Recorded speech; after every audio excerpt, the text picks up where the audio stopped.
नमस्ते प्रणाम, मेरे यूट्यूब चैनल पे आप लोग का स्वागत है। और देखिए हम लोग विदेशीय निर्गुण गीत सुना रहे हैं। बहुत दर्द भरा गीत है, आप लोग सुनिएगा और सुन के अपना प्यार दुलार आशीर्वाद जरूर दीजिएगा। चैनल पे नए हो तो चैनल को लाइक सब्सक्राइब जरूर करिएगा। अगर गाना अच्छा लगेगा तो कमेंट करके जरूर बताइएगा। आप लोग कमेंट करके बताइएगा। हाँ, कमी है नहीं कमी है, हाँ, दोनों बताइएगा आप लोग। लेकिन आप लोग कमेंट भी नहीं करते हैं।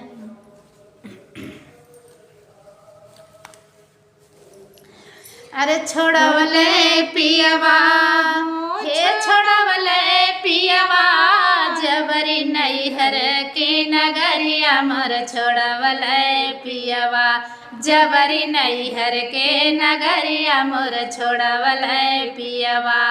अरे छोड़वले पियवा, अरे छोड़वले पियवा, जबरी नैहर के नगरिया मोर छोड़वले पियवा, जबरी नैहर के नगरिया मोर छोड़वले पियवा।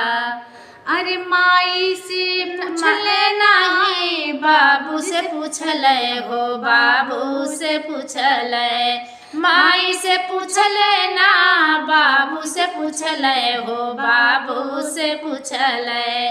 दिनवा धरवले नहीं, केहू से बतावले हो, केहू से बतावले। दिनवा धरवले नहीं, केहू से बतावले हो, केहू से बतावले।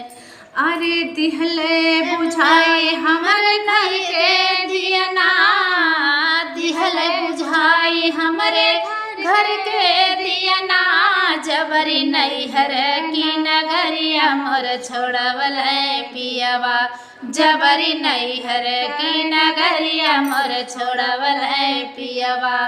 अरे छोड़वले पियवा, हे छोड़वले पियवा, जबरी नैहर की नगरिया मोर छोड़वले पियवा, जबरी नैहर के नगरिया मोर छोड़वले पियवा। जे फोनो न कहिले संदेशवो न भेजले, संदेशवो न भेजले, फोनवा न कहिले संदेशवा न भेजले, संदेशवा न भेजले। अरे अरे बसवा के डोलिया बनवले हो, डोलिया बैठवले, हरियर बसवा के डोलिया बैठवले हो, डोलिया बैठवले। अरे ललकी चुनरिया ओढ़वले पियवा, ललकी चुनरिया ओढ़वले पियवा, जबरी नैहर की नगरिया मोर छोड़वले पियवा, जबरी नैहर के नगरिया मोर छोड़वले पियवा। छोड़वले पियवा, हे छोड़वले पियवा, जबरी नैहर की नगरिया मोर छोड़वले पियवा, जबरी नैहर के नगरिया मोर छोड़वले पियवा।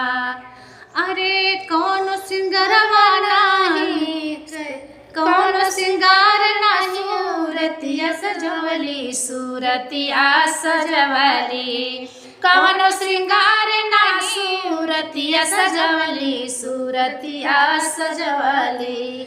अरे सखिया सहेलियन से मिलहु न पवली हो, मिलहु न पवली, सखिया सहेलियन से मिलहु न पवली हो, मिलहु न पवली।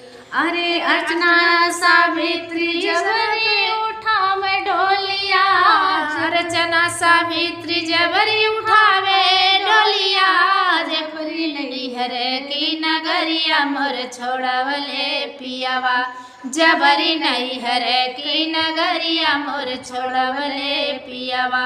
अरे छोड़वले पियवा, हे छोड़वले पियवा, जबरी नैहर की नगरिया मोर छोड़वले पियवा, जबरी नैहर के नगरिया मोर छोड़वले पियवा।